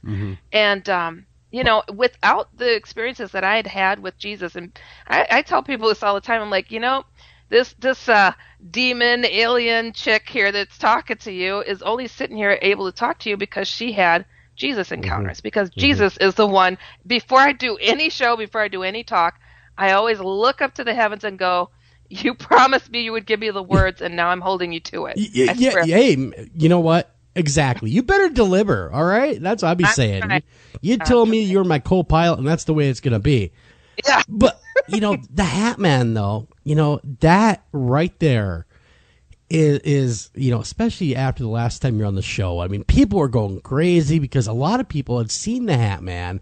And one of the scariest emails I got a long time was that one young lady that was laying in bed, and she goes into detail about how the Hatman laid next to her and just simply said in his way, in a snarky kind of way, "You're mine now." Yeah. And then gone. I mean, what is he doing? Is he collecting souls? Is he the one? Is he the yin to the yang? Is he Satan himself? He will introduce himself as such. He'll say that he is a Scratch. He has done that, and which is the Old Norse term for Old Scratch. He likes to take credit for what's going on and what he's doing. But, I get so many crazy scenarios that are sent to me. It's like, and pictures of the guy. And it just blows my mind. But he is indeed making the effort to bring people on board with his agenda. And it does seem to be one of collecting souls. I had a lady on my show once, a near-death experiencer type of author, and everything's love and light and all these wonderful little stories that are going on. And I'm like, but what about the dark ones? And she goes, well, that's interesting because this man in a black suit and hat shows up. I'm like, and there he is. And there he makes his appearance. Yeah. Yep. There he is, and he does it on purpose. He wants you to know it's him. Otherwise, he'd change the suit, wouldn't he? Or run around naked. You would think so. He would. If he didn't want you to know he was him, he would change the wardrobe once in a while and show up as a clown, maybe. It must be really, really stenchy or something. It must be. Well, he's kind of a disgusting guy because I've heard accounts of roaches crawling all over him. I've heard accounts of his mouth being nothing but just jagged, rotten teeth. I mean, just a lot of different reports from people, but there does seem to be one thing uniformly that he does fear, and that's invoking the name of Christ. Yes, he does. He does not like that name very much at all. But I have had people say, I tried to say that name and it didn't work, and I'm like, I just, how can I say? It's like there's a lot of power, there's a lot of strength in the name of Jesus, and there's a lot of, but people have a lot of doubt in what it is that they're doing. Like, I think they're saying kitchen sink, big shoe, big toe, Jesus, what are you just randomly saying things? Because if you say it with authority, that'll smack them around. That ends it. That's done. But you get people now all over the world that get a hold of you, and they tell you about this phenomena, and there's always a similarity, I'm sure, with every one of these stories because it's dealing with the same entity. But is he after different things from different people? What's the feeling you're getting, or is it all the same end game to take them over? It seems like he's trying to control everything. He wants to block out the light that you may have. He wants to control your destiny. He wants you to focus in on whatever he's putting in your head. If there's not chaos in your life, he's going to try to create it. Sounds like a few radio stations I've worked for. We are going to take everything. You will have nothing when we are done. Exactly. And a lot of people are like, well, is it because I did this? I deserve this because I did that, and I was really heavy into drugs. And he's attracted to people who are abusing themselves. So yeah, he may show up for that, but you are not eternally screwed because he's coming around. I don't even care if he's coming nightly. He can be shown the freaking door, and you just have to own that and know that. And have that I don't know, that strength in you. Sure. To throw that out. And don't take them on yourself. You got to sprinkle some Jesus on him, because exactly. he is a big bad foe. He really is something to deal with. But then there's other people that say that they've beaten him up, they've kicked him, they've thrown him out of cars, they've done a lot of different physical things to this entity that you would think would be impossible, but yet there they are having a physical altercation with him. Oh, he gets really physical. I mean, you've had some of these beings be really physical towards you, even. Oh, yeah, man. I've had them. Well, after I was done with all that in my paranormal investigation life, I don't do it so much anymore, mainly because I have small children at home. You know how that goes. Yeah. But I've been in situations. I was in a demonic type home, and I was stupid enough not to realize what I was getting myself into, or maybe just too cocky and arrogant, going, just some ghost. I'll deal with that. So it was this home I was called to. And let me give you some backstory. There's this young lady that was having some issues in her home, and she had a son that was, I think it was 11 at the time. This kid would stand, right? He'd go to bed, but he'd wake up in the middle of the night, stand for 8 hours straight in one spot, just staring at the wall. Just staring there, just sitting there, just staring. And we have him on film doing this. Yikes. Because I'm like, do you mind if I put a camera in your room? Just to watch. I mean, obviously you could cover it up with something if you get dressed or whatever, but I just want to see what happens. And this kid gets up out of nowhere, and he's standing there in the same spot, just standing there, just doesn't say anything, gets up, takes 4 steps to the end of the bed, stares at the south facing, and just stands there, just sits there with his eyes wide open, just standing there. Just do the whole night. The whole night. Okay, well, anyhow, it kind of comes to a head because they're hearing scratching, and they're getting this really, really big, like she says, man, I can't find what died in my walls because something smells rotten. Oh, no. There's something that smells, I don't know if it was a rat or a mouse or something that died, but it's stinking pretty bad. It's got to be somewhere around here. So I'm like, okay, yeah. So then, okay, I talked to her. Now, after I talked with her, things got even worse for this poor girl.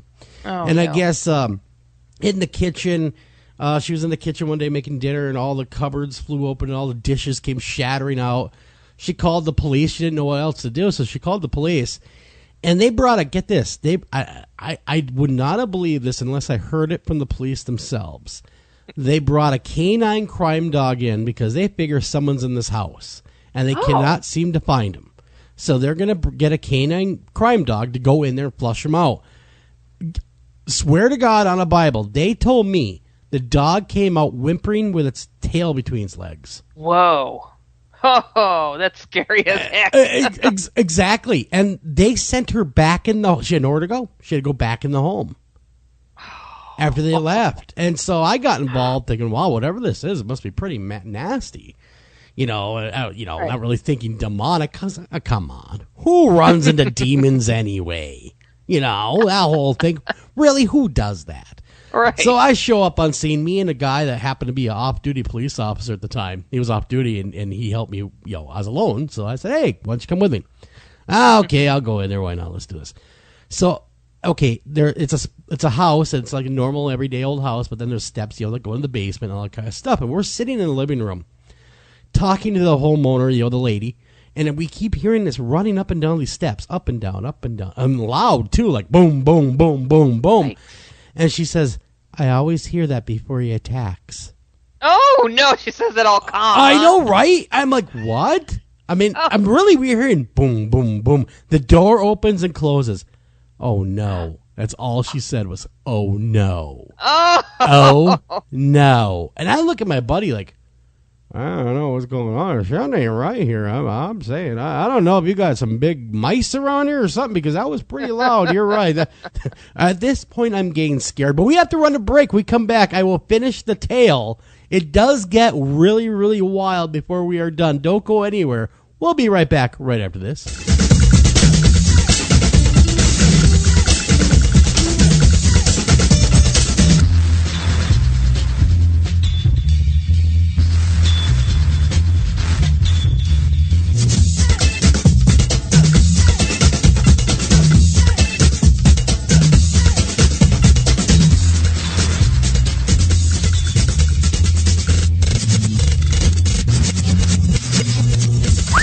your ideas, work, and creativity that make it your yard.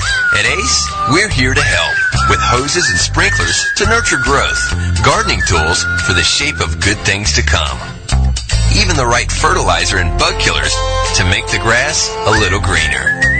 You'll find it all now at Ace, your place, with everything you need for your yard, plus helpful advice, almost like we're right there. Ace, The helpful place.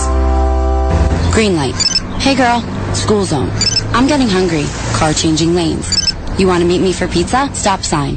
Intersection clear. Yeah, street. Pizza sounds good. Ballin Street? Girlin Street! It's hard to concentrate on two things at once, like texting and driving. Stop the text, stop the wrecks. How will you stop texting and driving? Tell us at stoptextstopwrecks.org. Brought to you by the National Highway Traffic Safety Administration and the Ad Council. Do you have a question for our guest tonight? Don't feel like calling the show? Not a problem. Email those questions to afterhoursam@gmail.com. Again, that's afterhoursam@gmail.com.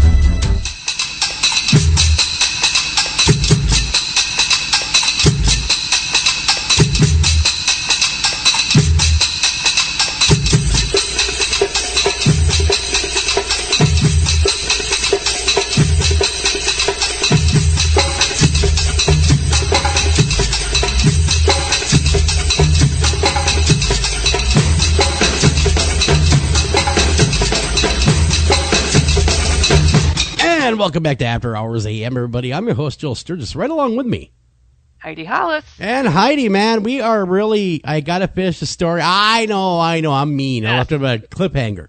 So here we are, and we're talking to this girl about her home, and we're hearing the boom, boom, boom, boom, boom. Couple of steps, and the door opens. I'm not kidding. This door opens, this wooden door, like a normal basement door opens, and it closes. And she looks at both of us, and the guy's name I was with, his name was Corey. And I'm looking at him, and he's looking at me, and she goes, "He's here." Oh, come on. I'm like, no, this is right out of a movie. This cannot be happening. No how. No, where is the hidden camera? Okay, right. You guys are hilarious. So she says, well, I'm going to go stay at a hotel for the night while you guys take care of this. No, she didn't. She did. And I'm like, all right, well, because we'd been recording for before we got there, I recorded for a few days, kind of get, the areas that she said were afflicted and stuff like that. And then we did catch a few things. Weirdest thing, though, of course, was their kids standing for 8 hours staring at a ceiling or at a wall. But barring that, outside that straight, and some people do that, though. There are a lot of people that will get up out of bed and stand there. Oh, God. After I did some research, it's like, oh, okay, that is not all that uncommon. But what is uncommon is the duration. Not often does it last 8 hours. Right. Because normally it's only a few minutes here and there, then they go back to bed, or they catch themselves, or how that is. That's scary. So we're sitting there. She says, well, I'm out of here. So, yeah, have a good time. And I'm like, oh. All right, well, let's get at this. So we sit down on the couch, and we're like, all right, well, if you're here like she says you are, make a noise. Nothing happens. Of course nothing happens. Why? Right. It would be too easy if it happened that way. So we go about our business, and we're just doing what we call it, the EVP session, trying to get some noises to, get to communicate with us. And so at this point, I broke the cardinal rule of paranormal investigation. I said, if you're so damn big and bad, come pick on me. Oh, no, I did. I did. And it didn't happen right away. It was like, oh, okay, well, nothing happened. It didn't come and get me, so obviously it can't be that bad. It waited till I was on a set of stairs, that same set of stairs that he was running up and down, the thing. Right. And it pushed me. Two hands in my back. Woof. And I go down the stairs, and this police friend of mine is watching this happen the whole time, freaking out, because he says, man, you left the ground. Oh, no. You left the ground. Oh. I mean, it wasn't like you just fell. I mean, you left the ground. You went airborne, like something threw you. I said, I know, I felt something. And then, of course, then it gets worse. Oh, wait, there's more. It punches me in the face. Oh, my. And I'm like, I'm having the crap knocked out of me by this whatever it is, because I was dumb enough to say, if you're so damn big and bad, come and get me. was like an invitation. It was. Then my buddy, that happens to be a cop, he leaves. No, he's like, he did not. Yes. He's like, man, this is more than I signed up for. I don't know what's going on here, but I'm leaving. No, don't leave. Don't leave. You better come with me then, because we're getting wedgies and smacked around. I'm getting smacked around, No, don't leave. While it's beating me up, and who's your daddy? Pow, and then punch him in the face. It's like that a whole cartoon thing. episode. Exactly. And so he's threatening to leave, and he means it. He says, I'm out of here. This guy's freaked out because he's a total skeptic. Skeptic. Didn't believe any of this. Was just there for my benefit, so I wouldn't be in this house alone, just as a witness or what have you, if something did happen. And he totally, it flipped his cookies, man. It was like he went into complete mental overload. Oh, gosh. That seems to happen to a lot of people. Oh, yeah. This guy, I watched him just go into this overloaded, almost hypnotic state. He was so frightened of what he just witnessed. It changes people's world when they experience something like that. So, and he wasn't even the target. No, he wasn't even the target. Meanwhile, beating the living tar out of me, and I'm thinking, well, we got to do something here. And so he says, "Yeah, let's leave. Okay, let's leave. I'm leaving, and you're leaving too." All right. Did you gather your stuff? Oh, well, yeah, I gathered my stuff. Well, I left my stuff. I ran out of the house. Gone, right? Okay, all right, let's just be honest. Who wouldn't do that? All right, you just got your butt handed by a demon. So maybe leaving would be the best option, because, I don't know, light of day seems to be a better time to show up, to get your stuff. I would say. So, anyhow, I am desperately, I didn't want to go back to this house. I was to the point to where, I was too afraid to go back to this house. And of course she's calling me every day. It's getting worse. It's getting worse. I don't know what to do. It's getting worse. And the people I turn to, like these exorcists that you hear on the radio all the time, they're like, if you have a problem, you can call me. I reached out to them and not a one of them helped. Isn't that something? I hear about that a lot. It was like, really? You're telling people to turn to you for help. And when they do, with a real case, a real documented case, not only by me, but by the police department, you don't want a piece of this? That's crazy. It's like they run away in fear. Now I actually have to do what I say I do. Damn it. Gosh, it's just, I get a lot of emails of people saying, I reached out to so-and-so, the church, and da-da-da, and they all left me hanging. I'm like, what? Exactly. So anyhow, this lady's son started vomiting up black goo. I was there. Had I not been there to witness this, I would not have believed it in a million years. This kid gets sick and he starts vomiting up this black goo, like tar, like a tar substance. Did you keep some of it? It dissipates. It was dissipating. Come on. It was. I mean, you try to keep it, but it was almost like it was like ectoplasmic. Oh, wow. Just as you see in the old books. Exactly. And so here I am watching this, and so I'm way screwed, okay? I've reached out to every psychic, every demonologist, every exorcist that I heard on all these radio shows, all the TV shows, all the popular ones that said, call me if you got problems. Right. And not a one of them was willing to help. Sad. So, at the end of the day, I happened to, and I'm at my wit's end. I was talking to a good friend, of course, Dr. Barry Taft did do his best to walk me through this, thank God. But, he was like, well, you have to know when to hand this off. Oh, to the clergy, huh? Yeah, he says, you got to know, a good investigator knows when to hand them off. When to tap out and let other people do this. But the point was, there was nobody else, though. I mean, it wasn't like they were rapping, pounding down the door to come help this young lady. So, and when you're her only lifeline in the middle of the night, you're a pretty important lifeline. Oh, yeah, for sure. I mean, it's like, what do you do? I mean, I feel so bad for some of these people that do have somebody pop in. It gets worse because they did what you did. Exactly. Challenging them. And then they're like, and here I'm sitting. I don't know what to do. I've even had people contact me after being on one of those popular TV shows. And they're like, so the ghost hunters came in and they recorded everything and then they left and it's so horrible. Now please help. Like, yeah, oh gosh. yeah, and that's I kind of caused this problem to get worse by challenging it. It got a lot worse and got more pervasive. The smells got worse. Wow. The violence ratcheted up. The child was acting out more.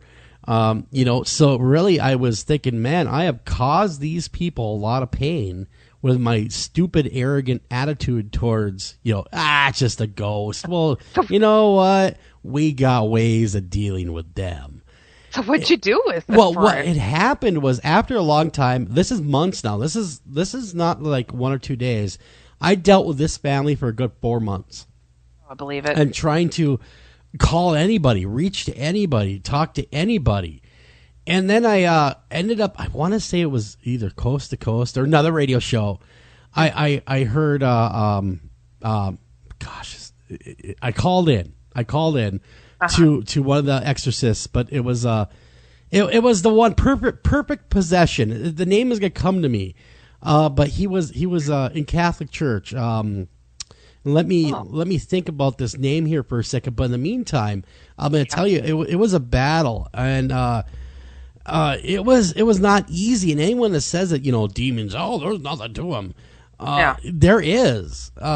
It's a very real and scary thing when you deal with it. To possess a child. Yeah, I ended up talking to Father Malachi Martin. That's who I ended up talking to.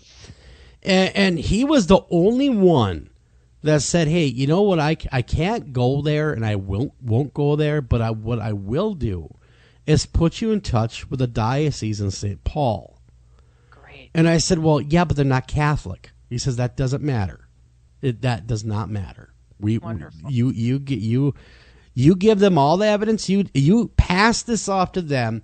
They will collect their own evidence. It's not like they're not going to take your evidence as at face value. They're going to conduct their own investigation. Right. So it's so dry. Sorry about that, guys. Couldn't hit the cough button quick enough. So dry this time of year. So they did their own investigation, and I was not a part of that, but I was there when The Exorcist came.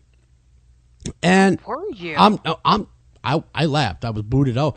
The guy shows up in t-shirt and jeans. No way. Come on now. No, seriously, he shows up like anybody else off the street, right? He kind of looked like a surfer dude.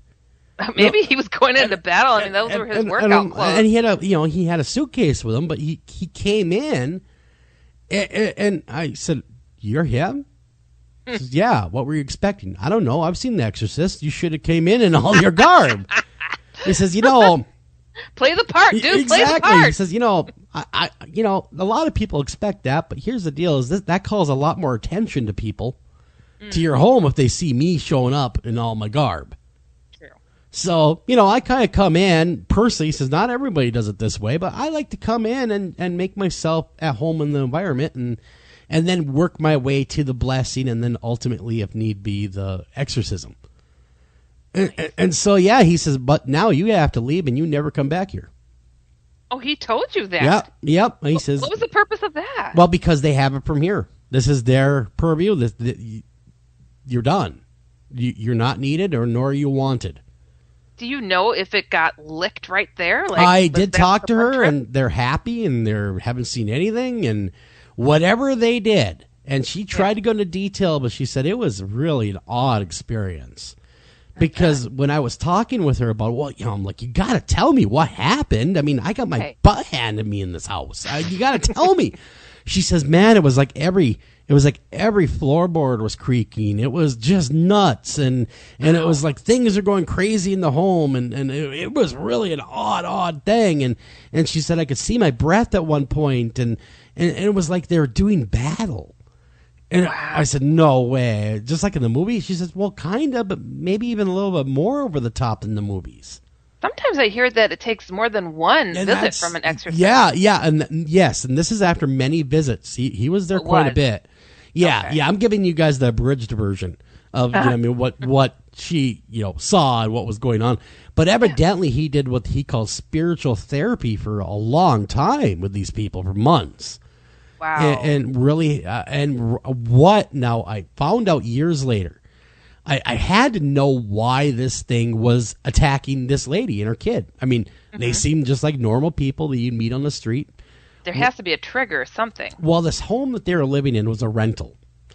All right. And evidently now, according to what I was told and what I was hearing, was the previous tenants were big into black magic. And were big into Ouija boards and all that kind of stuff. And they're big into conjuring. And, and so I did find kind of evidence when I was there while I was getting my ass handed to me by this entity of something like that. I mean, down the basement, there is a small room off to the, you come down the steps, and off to the right was a small brick room. And they had some strange, like, candles and stuff like that. And I didn't think anything really of it because some people like to burn candles, you know what I'm saying? But in the basement. Who doesn't like a good candle every now and again? I know you do, Heidi, and I can appreciate not in the basement. But not in the basement. No, not generally in the basement. But that's what had happened, and I remember feeling so helpless. And that is what I felt reaching out to these so-called experts forever was I felt helpless. Imagine that with so many people worldwide who are dealing with these things, and they can't even talk to their family member or the person in the next room.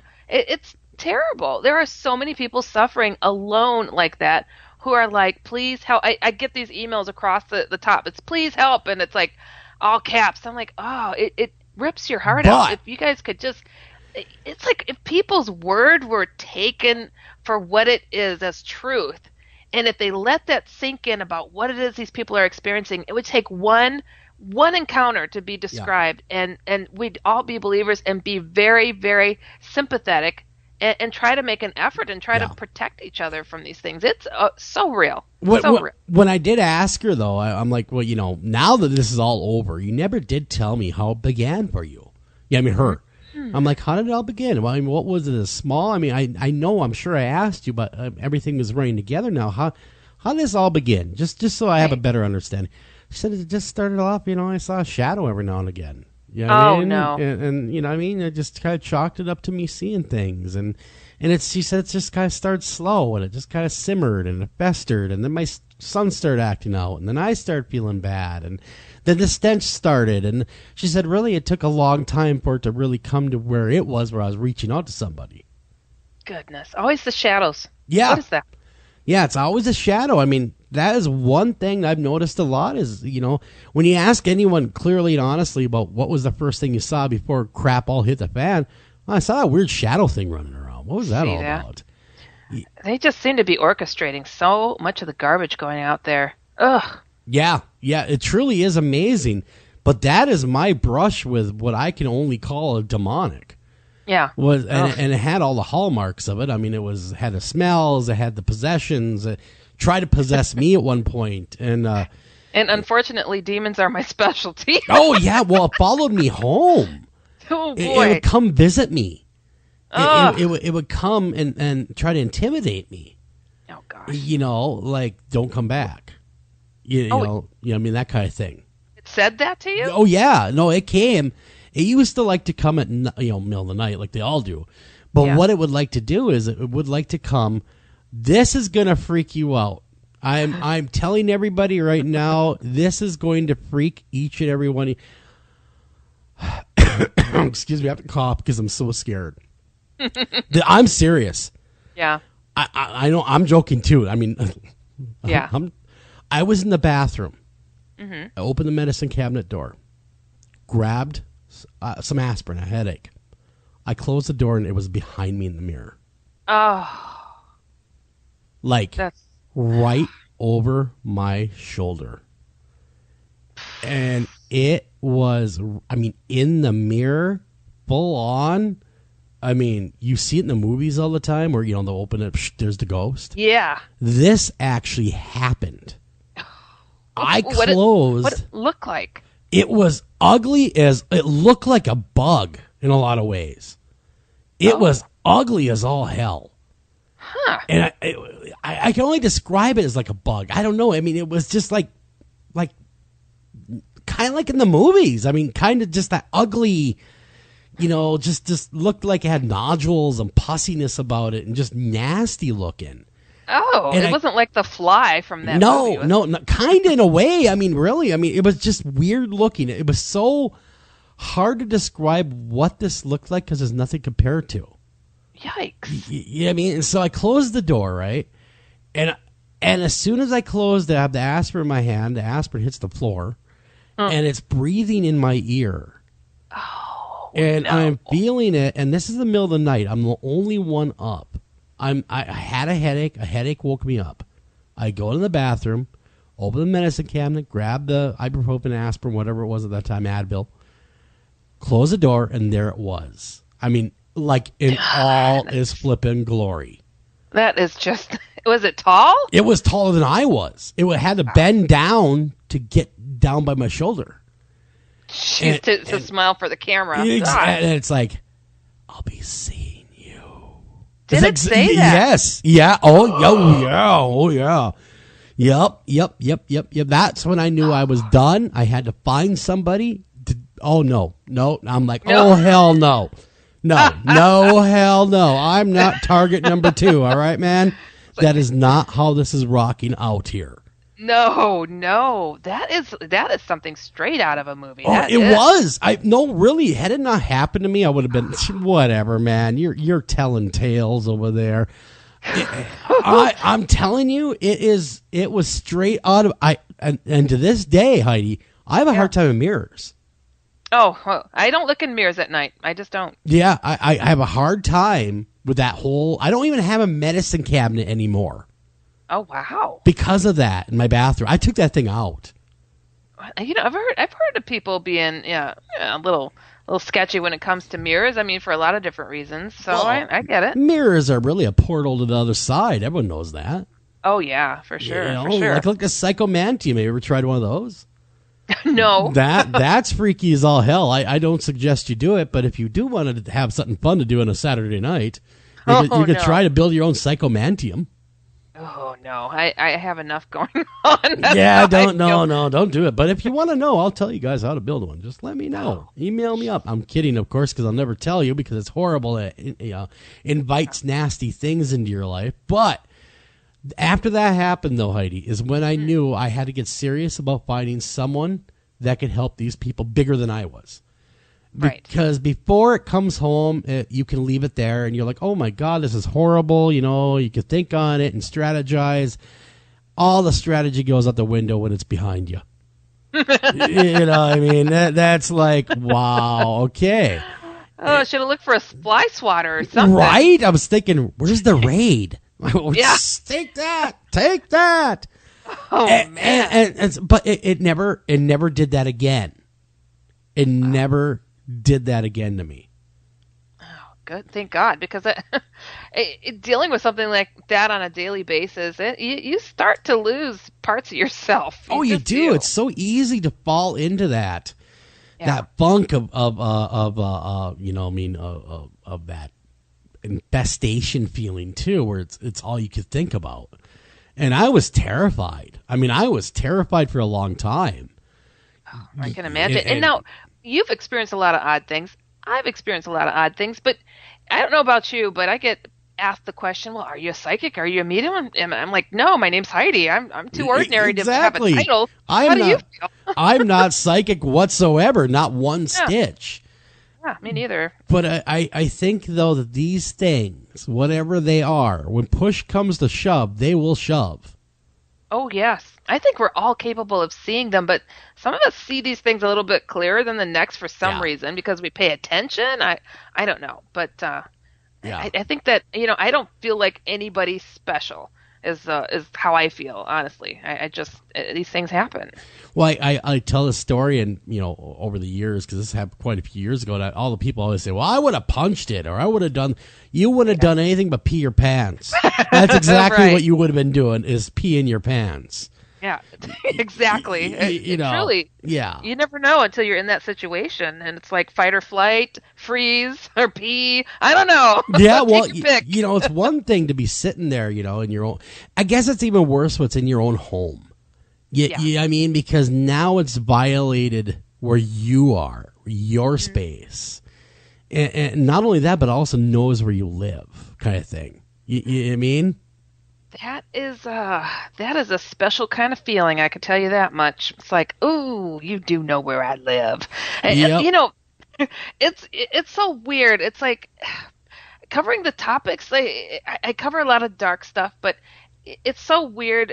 You know, my Jesus is no joke book, the encounters that I had with Jesus and stuff. I got the most really, really positive feedback and the highest accolades, I guess you could say, for that book. Like, people just loved it, but I'm known for these demon things, and they're like, well, how do you sleep at night? Gosh, you must have a heck of a time. You're just infested. I'm like, I sleep great.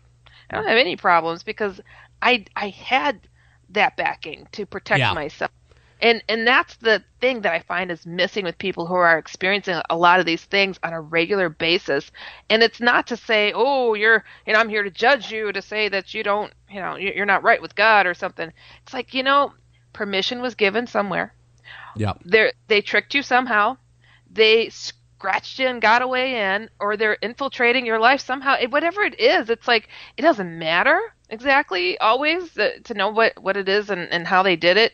It's just knowing yourself and knowing your God well enough to say, it ain't going to happen no more. Well, what I did was I invited it. When I threatened it, did. When I said, is that the worst you could do? Come on, bring it on. I brought that on myself. I take responsibility for it. I take the whole brunt of it because I did wrong. Yeah. I opened up myself to let this thing, fight back. It's a doozy. Yeah, yeah. And of course, over the years, I've told other people, demonologists, that story, and they go, it might not be done with you. Oh, that's not a good feeling. You know what I mean? Because, sometimes they lie and they wait. And they lie and they wait till you're weakest, and that's when they strike. Great. It's like, wow. Well, thank you for the fuzzy feeling. Jeez, he says, well, one of them I was talking with, he says, yeah, I've seen people on their deathbed seeing demons. That's when they decide to show up. Oh, yeah. What? No, that'd be horrible. I want to see puppies and grandma. I had somebody write me who said, my dad was dying, and, I'd be really close to him, lying in bed with him while he was dying. And then he's looking at me, and then she would see the reflection in his eyes of the Hatman, and he would react. Oh, no. Yes. And she said that this was happening often, and he couldn't speak. He was intubated or something. And she's like, I know what he was seeing. I saw it. Oh my gosh. Oh, man. Like, unfortunately, I don't think my dad had a great place to go to when he passed. Yeah. No, I've heard that before. A good friend of mine, and we only have 2 minutes left, so I'll wrap this up really quickly, but a good friend of mine used to work in a hospice, and he said you would not believe how many people die screaming. Oh, sad. It's painful to hear. That's a scary thought, that your last moments on earth are to be tortured. You know what I mean? That's the way you go out, is screaming. I mean, oh man, I feel like I'm like at war against death and evil. I really do. I'm just like, any way to educate and help my fellow mankind, why not? I'm all in. And I'm all in here, too. Yeah, absolutely you are. You can hear Heidi every week right along here on this great channel, great station, iHeartRadio, IRN, which actually stands for Internet Radio Network. They're a part of the USA News Talk stations, as well as all the other affiliates that are joining us tonight that we shoot out to, and, of course, the multitude of podcast outlets. And thank you so much. I want to thank Podcast FM. Well, yep, I want to thank that crew over there. You guys have made us, again, #1 at that podcast site, as well as always, over here at Blog Talk Radio. You can catch us over here at AHAM Radio Network. Heidi has a show over there. Kevin Cook has a show. A lot of great people over here. It's worth your time to check it out over there, Blog Talk Radio. Also, check out our iHeartRadio feed. If you've never stopped in, you can catch every single past show right there in the iHeartRadio feed. So until next time, guys, Heidi, we got to get out of here. Oh, my goodness. This has been a lot of fun, and I look forward to doing a ton more. Heck yeah. Well, take care of each other. Love each other. Hey, remember, Jesus has got your back, and so do we. Amen. Thank you for listening to this edition of After Hours AM, and please remember to like us on Facebook and also follow us over on Twitter.